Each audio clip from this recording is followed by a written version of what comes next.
안녕하십니까. 하천을 사랑하는 모임 동아리 하사모 여러분들, 코로나19 바이러스 때문에 어렵게 대면 회의로 모이게 되었는데 이렇게 나와주셔서 감사드립니다. 저번 동아리 시간 비대면 회의로 얘기를 했던 친환경 건설을 이용한 하천 보건에 대해 오늘 얘기를 해볼까 합니다. 다들 준비들은 잘 하셨나요?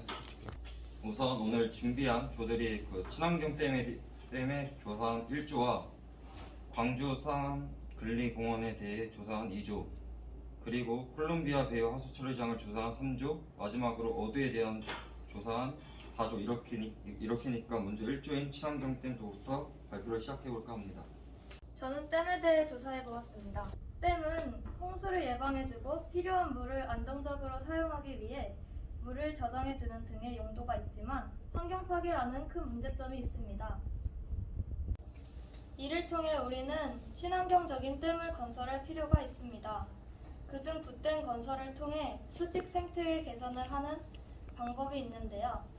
강원도 화천군에 있는 8호호를 예로 들면 8호호의 상류부에 홍수기와 갈수기의 수위차가 약 20m로 수위 변동이 큰 편이라 볼 수 있는데, 이로 인해 매년 물에 잠겼다가 노출되어 건조되는 현상을 반복하기 때문에 동식물들이 살기에 적합하지 않은 환경이 됩니다.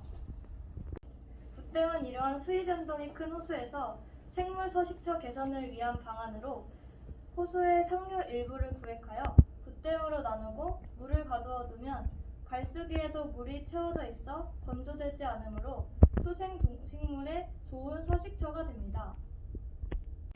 다음 사진은 붓댐을 건설하여 생물 서식처를 개선하는 모식도입니다. 대형 댐의 수위 변동은 생태계 건강성을 나쁘게 하는 요인입니다. 대형 인공호는 홍수기에 물을 채우고 그 물을 갈수기에 사용하고자 하는 목적으로 만든 것으로 수위 변동이 발생하는데, 이 수위 변동이 크다는 점은 생태학적으로 큰 단점입니다. 이러한 단점을 붓댐을 설치하는 것으로 완화시킬 수 있습니다. 붓댐의 장점으로는 생물 서식처 개선과 수질 개선 등 친환경적인 댐이라 볼 수 있습니다. 이를 위해 우리는 친환경적인 댐을 건설할 필요가 있습니다. 와, 굉장히 저도 들어만 봤지 이렇게 설명을 들으니까 굉장히 효율적이네요. 자, 다음으로 2조는 어떤 내용을 준비하셨나요? 저는 광주 사만 근린공원의 수질 개선에 대해 조사해 왔습니다. 광주 사만 근린공원의 공원 내에 위치한 호수가 1998년도 당시 토지주택공사가 공원을 조성한 이후 인근 지역의 도시화로 인해 공원으로 유입되는 지표수 등 유지용수 감소, 오염된 유입으로 자전 기능이 저하되어 수질이 악화되었지만, 이 호수의 수질 관리를 위하여 자연 통풍형 호지조, 습지조를 이용한 하수구 또 처리 기술을 이용해 수질 관리 시설을 만들었습니다. 이 수질 개선 시설의 특징은 친자연형, 고효율, 인공습지 수질 개선 시설이며 기계 시설이 최소화되어 소음 발생이 거의 없습니다. 또한 높은 처리율로 연중 안정적인 방류 수질 확보가 가능하고 주변 생태 환경과 조화되어 생태 기능 수행과 유지 관리비가 저렴하고 유지 관리에 용이함이 있습니다. 그러하여 많은 분들이 찾아오시는 도심 속 쉼터로 거듭났습니다. 사실 앞에서 설명하신 하수고도 처리 기술을 이용한 수질 관리 시설이 국내 하수 처리장에 많이 사용되고 있습니다. 이러한 기술에는 단점을 찾아볼 수 있었는데요. 경제적 측면과 기술적인 측면에서 대규모 처리 설비를 운영하기에는 무리가 있으며 경우에 따라 다량의 처리 부산물이 발생한다는 점을 볼 수 있습니다. 또한 공정에 따라 2개에서 5개 이상의 독립적인 반응조들과 말단의 침천조를 설치해야 하므로 넓은 부지를 필요하게 되어 중소규모의 고도 처리에는 적합하지 않다는 단점이 있습니다. 하지만 생물학적 처리 방법은 비용 대비 처리율 측면에서 물리화학적 방법보다 유리하며 대규모의 하수를 처리하는 주 처리 공정으로서 국내 대부분의 하수 처리장에 사용되고 있다고 합니다. 정말 좋은 내용이었습니다. 시민들과 이렇게 공원과 조화된 친화적인 수질 개선 공원은 참 좋죠. 3조 분은 혹시 이와 관련돼 해외 사례까지 조사하셨다고 하시던데 3조 분들 소개해 줄 수 있나요? 네, 그럼 발표를 시작하겠습니다. 제가 조사한 것은 콜롬비아의 배후 하수 처리장 프로젝트에 관련된 것입니다. 콜롬비아의 메델린 공구사업청에 아메리카 개발은행으로부터 4억 5천만 달러를 대금하여 대규모 프로젝트를 시행했었는데 이것은 콜롬비아의 물 분야 사업 관련 최초로 시행되었습니다. 이것을 수주받을 두 그룹이 있었는데 하나는 스페인의 악시오나 아고아이고 하나는 우리나라의 유명 대기업인 현대건설의 현대엔지니어링으로 두 기업의 공동 프로젝트입니다. 콜롬비아는 메델린 강이라는 풍부한 수자원을 가지고 있었지만 하수 처리 시스템에서 항상 문제를 겪고 있었는데 이 오랜 문제를 해결하려고 두 기업에서 어마어마한 돈을 지원하면서까지 문제를 개선하려고 청탁을 한 것입니다.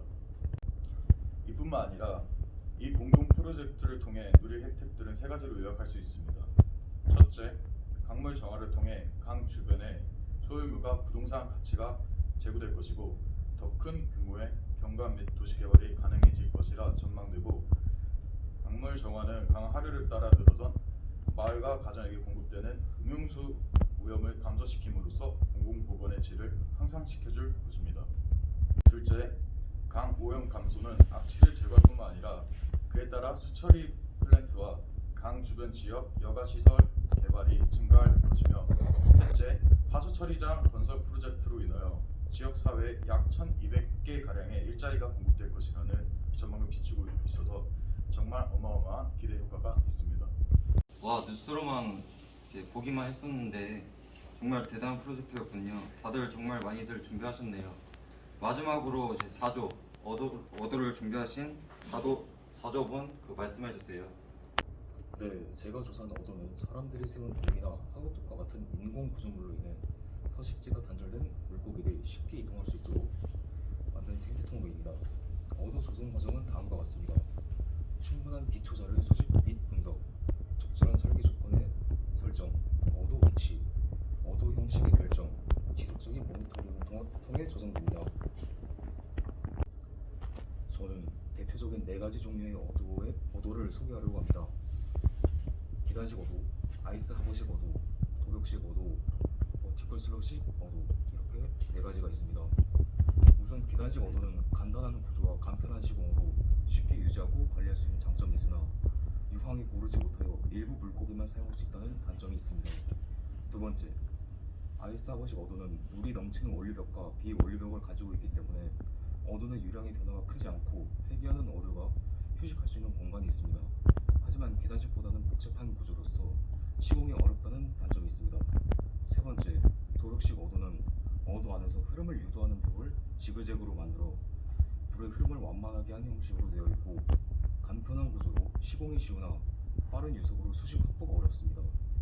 마지막으로 버티컬 슬럭식 어도는 도벽식과 유사한 형태를 보이고 격벽의 일부분을 상류 쪽으로 바꿔서 물의 흐름을 억제하고 반대편에도 작은 격벽을 설치해서 유속을 줄이는 기능이 있으며 좁은 장소에 설치가 가능하지만 복잡한 구조로 다양한 물고기가 이용하기 어렵다는 단점이 있습니다.